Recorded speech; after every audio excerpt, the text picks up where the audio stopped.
വെള്ളക്കടലക്കറി ആയിട്ട് ഉണ്ടാക്കാൻ വേണ്ടിയിട്ട് പോകുന്നത്. സാധാരണ നമ്മൾ ഉണ്ടാക്കണ വെള്ളക്കടലക്കറി പോലെയല്ല ഉണ്ടാക്കുന്നത്. ഇത് നമ്മൾ റെസ്റ്റോറൻറ്റിലേക്ക് പോയിട്ട് ചോലെ ഭട്ടൂര എന്ന് പറഞ്ഞിട്ട് നമ്മൾ കഴിക്കില്ലേ, അതിൻ്റെ കൂടെ നമുക്കൊരു വെള്ളക്കടലക്കറി കിട്ടില്ലേ, ആ കറിയാണ് നമ്മൾ ഉണ്ടാക്കാൻ വേണ്ടിയിട്ട് പോകുന്നത്.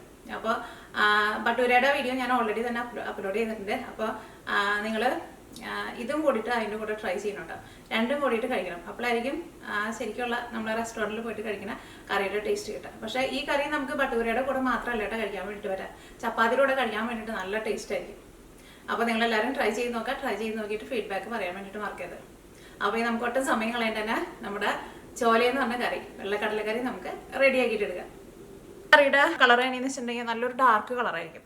അപ്പോൾ ആ കളർ കിട്ടാൻ വേണ്ടിയിട്ട് ഞാനിവിടെ ചായപ്പൊടി ഇതേപോലെ ഒരു തുണിയിൽ കിഴി കെട്ടിയിട്ട് നമ്മൾ വെള്ളക്കടല വേവിക്കുമ്പോൾ അതിൻ്റെ കൂട്ടത്തിൽ ഇട്ട് കൊടുക്കുക. അപ്പോൾ നമ്മുടെ ഈ ചായയുടെ ഒരു കളറ് ആ കടലയിലേക്ക് കിട്ടും. അപ്പോൾ നമ്മുടെ കറിക്ക് നല്ലൊരു കളർ കിട്ടും.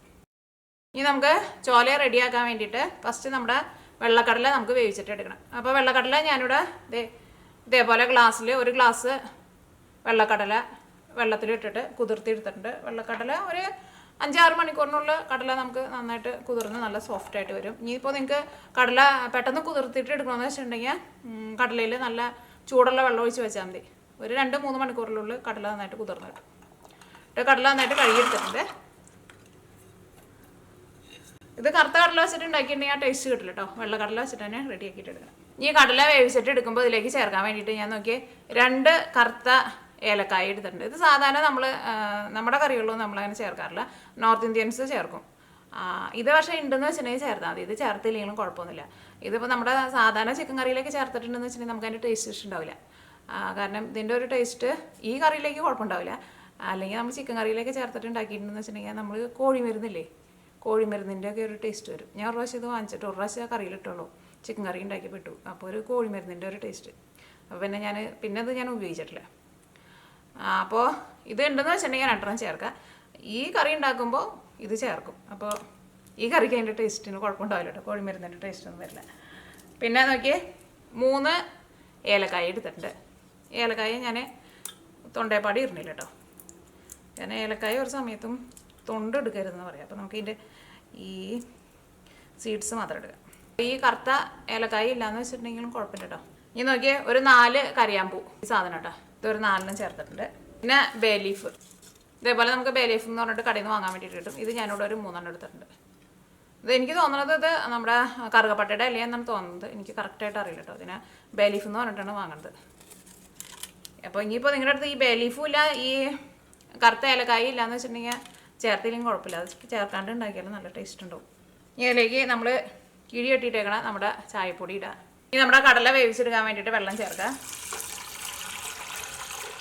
അപ്പോൾ ഞാനിവിടെ നമ്മൾ കടല എടുത്തിരുന്ന ഗ്ലാസ് കാണിച്ചില്ലേ, ആ ഗ്ലാസ്സിൽ 2.5 ഗ്ലാസ് വെള്ളമാണ് എടുത്തേക്കുന്നത്. പിന്നെ ഒരു 1/2 ഗ്ലാസ് വെള്ളം കൂടി ചേർത്തിട്ടുണ്ട്. അപ്പോൾ ഞാനൊരു 3 ഗ്ലാസ് വെള്ളമാണ് ചേർത്തത്. ഈ ചിലവർ ഇത് പെട്ടെന്ന് വെന്ത് നല്ല സോഫ്റ്റ് ആയിട്ട് കിട്ടാൻ വേണ്ടിയിട്ട് ഇതിലേക്ക് ബേക്കിംഗ് പൗഡർ ഒരു നുള്ളു ചേർക്കും. പക്ഷേ ബേക്കിംഗ് പൗഡർ ചേർക്കേണ്ട ആവശ്യമില്ല, കാരണം വെള്ളക്കടല ഓൾറെഡി നല്ല സോഫ്റ്റാണ്, പെട്ടെന്ന് വെന്ത് കിട്ടുകയും ചെയ്യും. അപ്പോൾ ഇനി ഇതിലേക്ക് നമ്മളൊന്നും ചേർക്കണില്ല, ഇത്രയ്ക്ക് സാധനങ്ങൾ മാത്രമേ ചേർക്കണുള്ളൂ. മഞ്ഞൾപ്പൊടി ഒന്നും ചേർക്കണില്ല കേട്ടോ, ഉപ്പും ഇപ്പോൾ ചേർക്കണ്ട. ഇനി നമ്മൾ കുക്കർ അടച്ച് വെച്ചിട്ട് ഈ കടല വേവിക്കാൻ വേണ്ടിയിട്ട് പോകണം. കടല കറുത്ത കടലയുടെ പോലെയല്ല കേട്ടോ, പെട്ടെന്ന് വെന്ത് കിട്ടും. ഒരു വിസിൽ വന്നിട്ട് നമ്മളൊന്ന് തീ കുറച്ചിട്ട് ഒരു 10 അല്ലെങ്കിൽ ഒരു 15 മിനിറ്റ് വെച്ചാൽ മതി. അപ്പോൾ നമ്മുടെ വെള്ളക്കടല നമ്മൾ വേവിക്കാൻ വേണ്ടിയിട്ട് വെച്ചിട്ടുണ്ട്. ഇനി കടല വെന്ത് കഴിഞ്ഞ് കഴിയുമ്പോൾ നമുക്ക് അതിലേക്ക് മസാല ഉണ്ടാക്കണമല്ലോ. അപ്പോൾ അതിന് വേണ്ടിയിട്ട് നോക്കി ഇതേപോലത്തെ ഒരു വലിയൊരു സബോള എടുത്തിട്ടുണ്ട്. പിന്നെ ഇതേപോലത്തെ ഒരു വലിയ തക്കാളി എടുത്തിട്ടുണ്ട്. ഇത് രണ്ടും നമ്മൾ മിക്സിയിൽ ഇട്ടിട്ട് നല്ല പേസ്റ്റ് പോലെ അരച്ചിട്ട് എടുക്കണം. ഇത് അരച്ചിട്ട് എടുക്കുമ്പോൾ നമ്മൾ രണ്ടും സെപ്പറേറ്റ് ആയിട്ട് വേണം കേട്ടോ അരച്ചിട്ട് എടുക്കാൻ വേണ്ടിയിട്ട്. പിന്നെ വേണ്ടത് ജിഞ്ചർ ഗാർലിക് പേസ്റ്റാണ്. അത് ഞാനിവിടെ ഓൾറെഡി റെഡി ആക്കിയിട്ട് വെച്ചിട്ടുണ്ട്. അപ്പോൾ നിങ്ങളത് എടുക്കുമ്പോൾ ഇതേപോലത്തെ വലിയ വെളുത്തുള്ളിയാണ് ഞാൻ എടുത്തിട്ടുണ്ടായിരുന്നത്. ഇതേപോലത്തെ 4 വലിയ വെളുത്തുള്ളി ഒരു വലിയ കഷ്ണം ഇഞ്ചിയും കൂടിയിട്ട് മിക്സിയിൽ ചെറിയ ജാറിൽ ഇട്ടിട്ട് കറക്കിയിട്ട് എടുത്തത്. ഇതിലേക്കുള്ള മസാല റെഡിയാക്കാൻ വേണ്ടി ശരിക്കും നല്ല എളുപ്പമാണ്. ഒരുപാട് ഇങ്ങനെ കുറേ സാധനങ്ങളൊന്നും ആവശ്യമൊന്നുമില്ല. ഇത് അരച്ചിട്ട് എടുക്കാനുള്ളൂ. അപ്പോൾ ഇങ്ങനെ ഒരുപാട് ചെറിയ പീസൊന്നും ആക്കണ്ട, ഇതേപോലെ കുറച്ച് വലിയ പീസാക്കിയിട്ട് അരച്ചിട്ട് എടുക്കുക. പിന്നെ ഈ സബോളയൊക്കെ നമ്മൾ അരച്ചിട്ട് കുറേ നേരം വെക്കരുത് കേട്ടോ. കുറേ നേരം വെച്ചിട്ടുണ്ടെങ്കിൽ ഒരു കൈപ്രസം വരും. ഇത് നമ്മൾ ആ റെഡി ആക്കുന്ന സമയത്ത് അങ്ങോട്ട് അരച്ചെടുത്താൽ മതി. അപ്പോൾ ഫസ്റ്റ് ഇത് അരച്ചിട്ട് എടുക്കട്ടെ. നമ്മുടെ തക്കാളി, സബോള അരച്ചെടുത്തത്, ജിഞ്ചർ ഗാർലിക് പേസ്റ്റ്, ഇത് മൂന്നും നിങ്ങൾ ഫസ്റ്റ് റെഡി ആക്കിയിട്ട് വയ്ക്കുക. ഒരുപാട് നേരത്തെ റെഡി ആക്കിയിട്ട് വെക്കേണ്ട. ഇനി നമുക്ക് ഈ മസാല റെഡിയാക്കാൻ വേണ്ടിയിട്ട് ഇതിലേക്ക് മസാലപ്പൊടികൾ മാത്രമേ ആവശ്യമുള്ളൂ. അത് നമ്മൾ മസാലപ്പൊടികൾ കറിയിലേക്ക് ചേർക്കുമ്പോൾ ഞാൻ ഓരോന്നായിട്ട് പറയാം കേട്ടോ. അതായത് നമ്മുടെ കടല റെഡി ആയിട്ടുണ്ട്, വെന്തിട്ടുണ്ട്. ഈ കടലയുടെ നമ്മളെ ചായയുടെ ഇതിട്ടില്ലേ, കിഴി കെട്ടിയിട്ടില്ല, അതുകൊണ്ട് തന്നെ കടലയ്ക്ക് ആയിരുന്നാലും ഒരു ചെറുതായിട്ട് ഒരു കറുത്ത കളറൊക്കെ വന്നിട്ടുണ്ട്. ഇനി നമ്മൾ ഇത് ഇതിനകത്ത് ഇട്ട് വയ്ക്കണ്ട കേട്ടോ. എന്ത് കഴിഞ്ഞിട്ടുണ്ടെങ്കിൽ ഈ നമ്മുടെ കിഴി എടുത്ത് നമുക്ക് മാറ്റാം. ഇട്ട് വെച്ചിട്ടുണ്ടെങ്കിൽ ഇതിൻ്റെ കറ പിടിക്കും കേട്ടോ ഇതിനകത്ത്. ഈ വലിയ ഏലക്കായ ഉണ്ടല്ലോ, അതും ഞാനെടുത്ത് മാറ്റാനുണ്ട്. അപ്പം ഇനി ഇതിലേക്കുള്ള മസാല നമുക്ക് റെഡിയാക്കിയിട്ട് വെക്കാം. ഇതിലേക്കുള്ള മസാല നമ്മൾ റെഡിയാക്കുമ്പോൾ ഇതിലേക്ക് നമ്മൾ ഒരു 7-8 വെറൈറ്റി മസാലപ്പൊടികൾ ചേർക്കുന്നുണ്ട്. അതിനകത്ത് 3 മസാലപ്പൊടികൾ സാധാരണ നമ്മൾ കറികളിൽ ഉപയോഗിക്കാത്തതാണ്. അത് നിങ്ങളുടെ അടുത്ത് ഉണ്ടെന്ന് വെച്ചിട്ടുണ്ടെങ്കിൽ ചേർക്കുക, ഇല്ലയെന്ന് വെച്ചിട്ടുണ്ടെങ്കിൽ ചേർത്തില്ലെങ്കിലും ഒരു കുഴപ്പമില്ല. അതില്ലാണ്ട് നമ്മൾ ഇത് റെഡിയാക്കിയാലും നല്ല ടേസ്റ്റായിരിക്കും. അപ്പോൾ അതിനകത്ത് ഉള്ളത് 3 ഏതാണെന്ന് വെച്ചിട്ടുണ്ടെങ്കിൽ നമ്മുടെ നാട്ടിൽ കറുത്തുപ്പ് എന്ന് പറയില്ലേ, ബ്ലാക്ക് സോൾട്ട്, ഇത് ഈ ഉപ്പ്. ഇത് നമ്മുടെ നാട്ടിൽ കടകളിലേക്ക് വാങ്ങാൻ വേണ്ടിയിട്ട് കിട്ടും, പക്ഷെ അത് ചേർത്തില്ലെങ്കിലും കുഴപ്പമില്ല നമുക്ക്. പിന്നെ ആംചൂർ പൗഡർ. ആംചൂർ പൗഡർ എന്ന് വെച്ചിട്ടുണ്ടെങ്കിൽ നമ്മുടെ പച്ചമാങ്ങ ഉണക്കിയിട്ട് പൊടിച്ചെടുത്തത്. അതിപ്പോൾ നമ്മുടെ നാട്ടിലേക്ക് മാങ്ങയുടെ സീസണാണല്ലോ. അപ്പോൾ നിങ്ങൾക്ക് വേണമെന്ന് വെച്ചിട്ടുണ്ടെങ്കിൽ അത് മാങ്ങ തൊണ്ട് കളഞ്ഞിട്ട് നല്ല കുരുന്ന് അരിഞ്ഞിട്ട് ഉണക്കിയിട്ട് പൊടിച്ചിട്ട് എടുക്കുക. അതാണ് ആംചൂർ പൗഡർ. അപ്പോൾ അത് ചേർത്തില്ലെങ്കിലും കുഴപ്പമില്ല, നമ്മൾ ഓൾറെഡി ഇതിലേക്ക് തക്കാളി ചേർക്കുന്നുണ്ടല്ലോ. അപ്പോൾ അത് അത്രയ്ക്ക് വലിയ വ്യത്യാസമൊന്നും വരുത്തൊന്നുമില്ല. പിന്നെ മൂന്നാമത്തെ അത് എന്താണെന്ന് വെച്ചിട്ടുണ്ടെങ്കിൽ നമ്മുടെ മാതളനാരങ്ങ ഉണ്ടല്ലോ, മാതളനാരങ്ങയുടെ കുരു ഉണക്കിയിട്ട് പൊടിച്ചെടുത്തത്. അപ്പോൾ ഈ 3 നമുക്ക് ചേർത്തില്ലെങ്കിലും കുഴപ്പമില്ല. പിന്നെ ബാക്കിയുള്ള എല്ലാ മസാലകളും നമ്മൾ സാധാരണ കറികളിലേക്ക് ചേർക്കുന്നതാണ് കേട്ടോ. പിന്നെ നമ്മൾ ഈ കറുത്ത ഏലക്കായയുടെ കാര്യം പറഞ്ഞല്ലോ, ഇതും ചേർത്തില്ലെങ്കിലും കുഴപ്പമില്ല. അപ്പോൾ ഈ 4 സാധനങ്ങൾ നമുക്ക് വീട്ടിലുണ്ടെന്ന് വെച്ചിട്ടുണ്ടെങ്കിൽ ചേർക്കാം. ഇനി അത് 4 ഇല്ലയെന്ന് വെച്ചിട്ട് നിങ്ങൾ ഉണ്ടാക്കാണ്ടിരിക്കേണ്ട, നിങ്ങൾ ധൈര്യമായിട്ട് ഉണ്ടാക്കിക്കോ, നല്ല ടേസ്റ്റ് ആയിരിക്കും. അപ്പോൾ ഇപ്പോൾ നമ്മുടെ പാൻ നന്നായിട്ട് ചൂടായിട്ടുണ്ട്. ഇതിലേക്ക് നമുക്ക് ഓയിൽ ചേർക്കാം. സൺഫ്ലവർ ഓയിൽ ഉണ്ടെന്ന് വെച്ചിട്ടുണ്ടെങ്കിൽ അത് ചേർക്കാം. ഇനിയിപ്പോൾ ഒറ്റ ഓയിലും ഇല്ലയെന്ന് വെച്ചിട്ടുണ്ടെങ്കിൽ മാത്രം വെളിച്ചെണ്ണ ചേർത്താൽ മതി.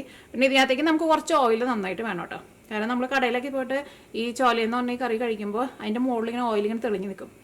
പിന്നെ ഈ മസാലയ്ക്ക് നന്നായിട്ട് ഇങ്ങനെ മൊരിച്ചിട്ട് എടുക്കണമെന്ന് വെച്ചിട്ടുണ്ടെങ്കിൽ അതനുസരിച്ചിട്ട് ഓയിൽ വേണം. അപ്പോഴായിരിക്കും നമ്മുടെ കറിക്ക് നല്ല ടേസ്റ്റ് ഉണ്ടാവുക. അല്ലെങ്കിൽ നമ്മുടെ കറിക്ക് പച്ചമസാലയുടെ ഒരു കുത്തുണ്ടാവും. നമ്മുടെ ഓയിൽ നന്നായിട്ട് ചൂടായിട്ടുണ്ട്. ഫസ്റ്റ് നമ്മൾ ഇതിലേക്ക് നമ്മുടെ സവോള അരച്ചെടുത്തില്ലേ, അതാണ് ചേർക്കാൻ വേണ്ടിയിട്ട് പോകുന്നത്. ഇനി ഇതിൻ്റെ ആ പച്ച സ്മെല്ല് പോയിട്ട് ഇത് നന്നായിട്ട് ഒന്ന് മുരിഞ്ഞ പോലെ വരണം. അത്രയ്ക്കാണ് പൊരിയാൻ വേണ്ടിയിട്ട് നിൽക്കേണ്ട. അതിന് മുമ്പായിട്ട് നമുക്ക് ഇതിലേക്ക് ജിഞ്ചർ ഗാർലിക് പേസ്റ്റ് ചേർക്കാം. പിന്നെ നമ്മുടെ തക്കാളിയും ചേർക്കാം. അത്യാവശ്യം ഒന്ന് നന്നായിട്ട് മുരിഞ്ഞ് അതിൻ്റെ ആ പച്ച സ്മെല്ല് പോകണം. ഇനി ഇത് ഞാനിവിടെ തീ പതുക്കൊന്ന് കുറച്ചിട്ട് മൂടി വയ്ക്കുകയാണ്, അല്ലെങ്കിൽ ഇവിടെ എല്ലായിടത്തും തെറിക്കും കേട്ടോ. തീ ഒരുപാട് കൂട്ടി വയ്ക്കരുത്, കുറച്ച് വയ്ക്കാനെങ്കിൽ കരിഞ്ഞു പോകും. ഇടയ്ക്ക് ഒന്ന് നോക്കണം കേട്ടോ. നമ്മുടെ സവോള നന്നായിട്ട് മുരിഞ്ഞിട്ടുണ്ട്. തീ കുറച്ച് വയ്ക്കണം, മൂടി വയ്ക്കുമ്പോൾ പ്രത്യേകം ശ്രദ്ധിക്കുക, ഇടയ്ക്ക് ഇളക്കിയിട്ട് കൊടുക്കാൻ വേണം, അല്ലെങ്കിൽ ആകെ കരിഞ്ഞു പോകട്ടോ. ഇനി ഇതിലേക്ക് നമ്മുടെ ജിഞ്ചർ ഗാർലിക് പേസ്റ്റ് ചേർക്കാം. ഇനി ജിഞ്ചർ ഗാർലിക് പേസ്റ്റിൻ്റെ ആ പച്ച ഒരു ടേസ്റ്റ് ഉണ്ടല്ലോ, അത് പോകണം കേട്ടോ. അത് പോകണ വരെ നമുക്കിങ്ങനെ ഇളക്കി കൊടുക്കാം. ഇനി മൂടി വയ്ക്കണ്ട, തുറന്ന് വെച്ചാൽ മതി. ഇനി അങ്ങനെ പൊട്ടിത്തെറിക്കില്ല, കാരണം ഈ സവോളയിലുള്ള വെള്ളമൊക്കെയാണ് പോയിട്ടുണ്ടല്ലോ. ജിഞ്ചർ ഗാർലിക് പേസ്റ്റിൻ്റെ ആ പച്ച ഒരു ടേസ്റ്റ് ഉണ്ടല്ലോ, ഒരു പച്ച കുത്തുണ്ടല്ലോ, അത് പോകണം കേട്ടോ, അല്ലെങ്കിൽ നമ്മുടെ കറിയിലേക്ക് അതിൻ്റെ ടേസ്റ്റ് വരും. ഇപ്പോൾ നമ്മുടെ ജിഞ്ചർ ഗാർലിക് പേസ്റ്റും ഇതിനകത്ത് കിടന്നിട്ട് നന്നായിട്ട് മുരിഞ്ഞിട്ട് ആ പച്ച ടേസ്റ്റൊക്കെ പോയിട്ടുണ്ട്. ഇനി ഇതിലേക്ക് നമ്മുടെ തക്കാളി നമ്മൾ അരച്ച് വെച്ചിട്ടുണ്ടായിരുന്നില്ല, അതൊന്ന് ചേർക്കാൻ വേണ്ടിയിട്ട് പോകുന്നത്. ഇതിലേക്ക് നമുക്ക് ആവശ്യത്തിന് ഉപ്പ് ചേർക്കാം. ഉപ്പ് നമുക്ക് ഇപ്പോൾ കുറച്ച് ചേർക്കാം, അതിൻ്റെ പിന്നെ കടലേക്ക് ചേർക്കുമ്പോൾ നമുക്ക് രണ്ടാമത് ചേർക്കേണ്ടി വരും. അപ്പോൾ എല്ലാ മസാലപ്പൊടികളും നമ്മൾ ഒരുമിച്ചാണ് ചേർക്കാൻ വേണ്ടിയിട്ട് പോകുന്നത്. കാരണം അത് കഴിഞ്ഞിട്ട് നമ്മൾ ഈ തക്കാളിയുടെ കൂടെ ഇട്ടിട്ട് എല്ലാ മസാലപ്പൊടികളും നന്നായിട്ട് മൊരിച്ചിട്ട് എടുക്കും. അപ്പോൾ സെപ്പറേറ്റ് ചേർക്കേണ്ട. അപ്പോൾ ഫസ്റ്റ് എനിക്ക് ഇതിലേക്ക് 1/2 ടേബിൾ സ്പൂൺ മഞ്ഞൾപ്പൊടി ചേർത്തു, 1/2 ടേബിൾ സ്പൂൺ മല്ലിപ്പൊടി ചേർക്കുക, 1/4 ടേബിൾ സ്പൂൺ മുളക് പൊടി, അല്ലെങ്കിൽ മുളക് പൊടി നിങ്ങളുടെ എരിവിനനുസരിച്ചിട്ട് ചേർക്കുക. പിന്നെ ചെറിയ ജീരകം പൊടിച്ചത്, അത് ചെറിയ ജീരകം നന്നായിട്ടൊന്ന് ചൂടാക്കിയിട്ടൊന്ന് പൊടിച്ചിട്ടിടുക. അത് ഇത്രയ്ക്കാണ് ചേർക്കേണ്ടത്. ഒരു 1/2 ടേബിൾ സ്പൂണിൻ്റെ അത്രയ്ക്കില്ല, അല്ലെങ്കിൽ കുറച്ചും കൂടി പൊട്ടിക്ക് കുറവ്. Garam masala 1 table spoon. ഇതേപോലെ ഇങ്ങനെ ടേബിൾ സ്പൂണിൽ നിറച്ചെടുത്തിട്ടുണ്ട്. നമ്മൾ സാധാരണ ചിക്കൻ കറിയിലേക്ക് ചേർക്കണ ഗരം മസാല ഉണ്ടല്ലോ, ആ garam masala 1/4 table spoon. 1/4 table spoon എന്ന് വെച്ചാൽ ഇത്രയ്ക്കുള്ളൂ കേട്ടോ, ഒരുപാടൊന്നുമില്ല. കായം ഉണ്ടല്ലോ, കായം നമ്മൾ സാമ്പാറിലേക്ക് ചേർക്കുന്നത്. പിന്നെ ബ്ലാക്ക് സോൾട്ട്, അതും ഒരുപാട് ചേർക്കരുത് കേട്ടോ, 1/4 ടേബിൾ സ്പൂൺ. ഇത് സാധാരണ ഇത് എന്തിനാണ് ഞാൻ വാങ്ങിച്ചതെന്ന് വെച്ചിട്ടുണ്ടെങ്കിൽ, ഇത് ഞാൻ നാട്ടിൽ നിന്ന് വന്നപ്പോൾ വാങ്ങിച്ചുകൊണ്ടുവന്നു, ഇവിടെയും കിട്ടും. ഇത് നമ്മുടെ ബോംബെ മിക്സ്ചർ ഉണ്ടല്ലോ, യെല്ലോ മിക്സ്ചർ, അതിൻ്റെ ഒരു വീഡിയോ ഞാൻ അപ്ലോഡ് ചെയ്തിട്ടുണ്ട്. അത് ആ മിക്സ്ചർ ഉണ്ടാക്കാൻ വേണ്ടിയിട്ട് ഞാൻ ആ മിക്സ്ചറിൻ്റെ ആ ഒരു ടേസ്റ്റ് ഉണ്ടല്ലോ, ആ ടേസ്റ്റാണ് ഈ ഇതിൻ്റെ ടേസ്റ്റ്. ഇത് ചേർക്കുമ്പോഴാണ് ആ മിക്സ്ചറിന് ആ ടേസ്റ്റ് വരെ. അപ്പോൾ അത് ഉണ്ടാക്കാൻ വേണ്ടിയിട്ട് ഞാൻ വാങ്ങിച്ചതാണിത്. ഇതിലേക്ക് നമ്മൾ ചേർക്കുന്നത് കസൂരി മേത്തിയാണ്. കസൂരി മേത്തി എന്ന് വെച്ചിട്ടുണ്ടെങ്കിൽ ഉലുവയുടെ ഇല ഉണക്കിയെടുത്തത്. ഇനിയിപ്പോൾ ചിലർ ചോദിക്കാറുണ്ട് ഇതിങ്ങനെ ചേർക്കുമ്പോൾ ഉലുവ പൊടിച്ച് ചേർത്താൽ മതിയൊന്ന്. ഉലുവ പൊടിച്ച് ചേർക്കരുത്. ഉലുവയുടെ ടേസ്റ്റും ഇതിൻ്റെ ടേസ്റ്റും തമ്മിൽ നല്ല വ്യത്യാസമുണ്ട്. ഇത് ഇതേപോലെ ഇങ്ങനെ കുറച്ചെടുത്തിട്ട് ഇതേപോലെ കൈ കൊണ്ടൊന്ന്. അപ്പോൾ നമ്മുടെ എല്ലാ മസാലപ്പൊടികളും നമ്മൾ ഇതിലേക്ക് ചേർത്തിട്ടുണ്ട്.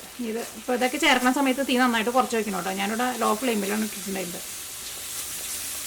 അല്ലെങ്കിൽ നിങ്ങളെല്ലാം കൂടിയിട്ട് നേരത്തെ കൂട്ടിയിട്ട് ഒരുമിച്ച് ആക്കി വെച്ചോ, എന്നിട്ട് ഒറ്റ അടിക്കാണ്ട് ഇട്ടാൽ മതിയല്ലോ. ഇനി നമുക്ക് തീ കുറച്ചിട്ട് മൂടി വയ്ക്കുക. ഇതിനകത്ത് ഈ ഓയിലേക്ക് നന്നായിട്ട് തെളിഞ്ഞ് വരണം. കൂട്ടി വയ്ക്കരുത്, തീ കുറച്ചിട്ട് തന്നെ വയ്ക്കുക. അപ്പോൾ ഞാനിവിടെ ലോ ഫ്ലെയിമിൽ ഒരു 10 മിനിറ്റ് മൂടി വെച്ചിട്ടുണ്ടായിരുന്നു. തീ ഒട്ടും കൂട്ടി വയ്ക്കരുത്. അപ്പോൾ നമ്മുടെ മസാലയ്ക്ക് നന്നായിട്ട് മുരിഞ്ഞ് ഇതിനകത്ത് ഓയിലേക്ക് നന്നായിട്ട് തെളിഞ്ഞ് വന്നിട്ടുണ്ട്. ഇതേപോലെ ഇങ്ങനെ വരണം. അപ്പോഴായിരിക്കും നമ്മുടെ ആ കറിക്ക് ആ ശരിക്കുള്ള ടേസ്റ്റും ആ കറിയുടെ ശരിക്കുള്ള കളറും കിട്ടാം നമുക്ക്. അപ്പോൾ ഇനി ഇതിലേക്ക് നമ്മൾ വേവിച്ച് വെച്ചേക്കണ നമ്മുടെ കടലയുണ്ടല്ലോ, കടലയാണ് ചേർക്കാൻ വേണ്ടിയിട്ട് പോകുന്നത്. അപ്പോൾ ഈ കടലയുടെ വെള്ളം ഞാൻ സെപ്പറേറ്റ് മാറ്റി വെച്ചിട്ടുണ്ട്. അതും കൂടിയിട്ട് നമുക്ക് ഇതിലേക്ക് ചേർക്കണം കേട്ടോ. ഫസ്റ്റ് നമുക്കിത് ചേർക്കാം. ഈ തീ നന്നായിട്ടൊന്നും കൂട്ടി വയ്ക്കാം. ഇതെല്ലാം കൂടിയിട്ട് നന്നായിട്ടൊന്ന് ഇളക്കാം. ഇനി നമ്മുടെ കറിക്ക് ആ ഗ്രേവിക്ക് കുറച്ച് നല്ല തിക്നെസ് കിട്ടാൻ വേണ്ടിയിട്ട് ഇതിനകത്തുനിന്ന് കുറച്ച് കടല നമുക്കൊന്ന് ഉടച്ചിട്ട് ചേർക്കാം. ഇതേപോലെ ഇങ്ങനെ ഒരു സ്പൂൺ വെച്ചിട്ടൊന്ന് ഉടച്ചാൽ മതി. പിന്നെ ഇതിനു മുമ്പ് ഞാൻ വേറൊരു കടലക്കറിയിട്ട് ഒരു വീഡിയോ അപ്ലോഡ് ചെയ്തിട്ടുണ്ടായിരുന്നു. ഇത് ഞാൻ കടല അരച്ച് ചേർക്കുന്നുണ്ട്, കുറച്ച് കടല. പക്ഷേ ഇതിനകത്ത് അരച്ച് ചേർക്കണ്ട കേട്ടോ. ഇതേപോലെ ഒന്ന് സ്പൂൺ കൊണ്ട് ഒരുപാട് തീ കൂട്ടി വയ്ക്കില്ലേ. കുറച്ച് കടല ഇതേപോലെ കൊണ്ട് ഉടച്ച് ചേർത്താൽ മതി. അപ്പോൾ വെള്ളം മാറ്റി വെച്ചിട്ട് ഇതേപോലെ ഫസ്റ്റ് കടല ചേർക്കാം. അപ്പോൾ നമുക്ക് ഉടച്ചെടുക്കാനായിരുന്നാലും എളുപ്പമായിരിക്കും. ഇത്രയ്ക്ക് ഉടച്ചാൽ മതി. ഇപ്പോൾ നമ്മൾ ഇത്രയ്ക്ക് ഉടച്ചിട്ടുള്ളൂ. ഇത്രയ്ക്ക് ഉടച്ചാൽ മതി കേട്ടോ. ഫുള്ളായിട്ടുണ്ട് ഉടയ്ക്കേണ്ടത്. ഇതെല്ലാം കൂടിയിട്ട് നന്നായിട്ട് മിക്സ് ചെയ്യുക. ഇതിലേക്ക് നമ്മൾ മാറ്റി വെച്ചേക്കുന്ന വെള്ളം ഉണ്ടല്ലോ, ആ വെള്ളം കൂടിയിട്ട് ചേർക്കാം. ഉപ്പ് ചേർക്കട്ടെ.